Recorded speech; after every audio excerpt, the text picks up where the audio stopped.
Good day, fellow citizens. The scientists have advised that it would be prudent to immediately evacuate people living in the danger zone. They're beautiful things from a distance. They're incredibly majestic and they even seem slow moving.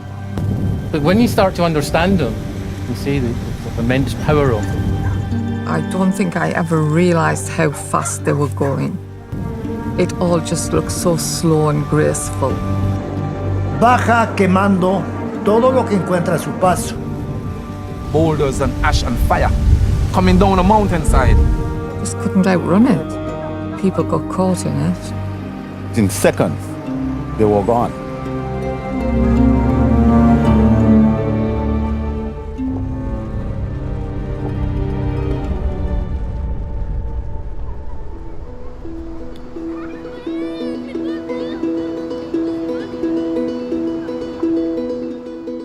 Se represó el río, entonces, y de ahí duró mucho más tiempo, como 2 o 3 meses hasta que se enfría todo eso.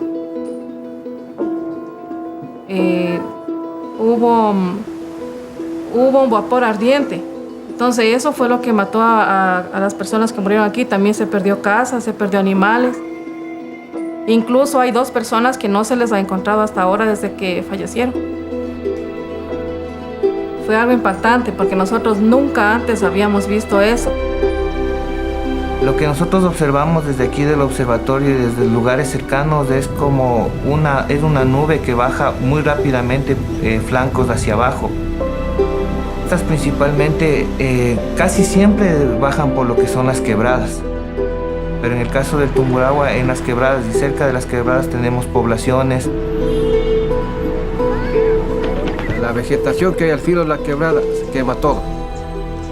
Y ganado que ha habido a 100 metros, a 150 metros por donde ha bajado los flujos piroclásticos, no ha llegado la calor. Pero el ganado murió por el gas tóxico que tiene. Tiene velocidades que muchas veces superan las de un vehículo, más de 100 kilómetros por hora. Y son de altas temperaturas. Envenenamiento del ambiente se siente con un olor muy fuerte, nauseabundo, ardor a la vista, a la nariz y a la boca.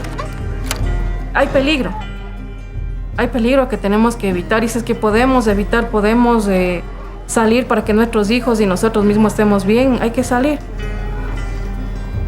Hay que hacer caso a lo que nos dicen las autoridades y buscar un refugio donde que podamos dormir y estar tranquilos.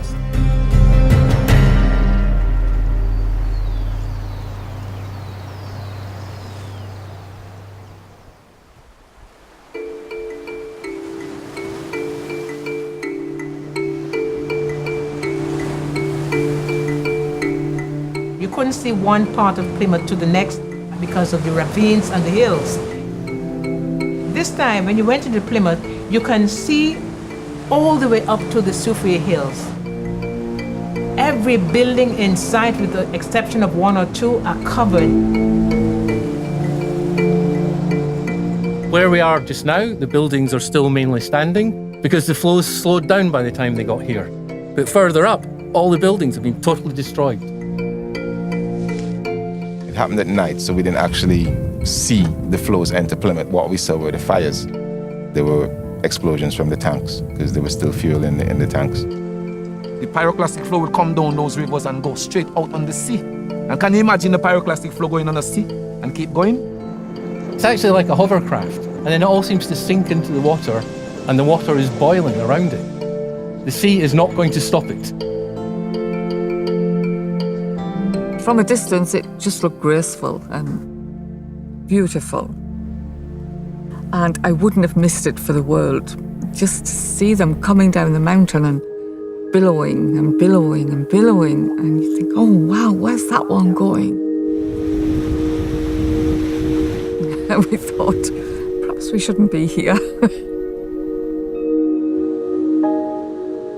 Seeing a pyroclastic flow is actually an amazing thing. One of the things it makes you appreciate is how dangerous they are because they're quite fast-moving events. It's so beautiful to look at, but so deadly, so devious. It traps you and it keeps you there looking at it. But then remember, you can't outrun it, you can't outdrive it. They seem to be mostly silent. So you've got this massive avalanche coming at you and it's not really making much of a sound. The volcano is so destructive, it can make and it can break. But to be in an actual land where you're experiencing an active volcano, there's so much to be learned from that. We must listen as human beings. Don't take it for granted. That's exactly what happened to us when we lost those 19 lives.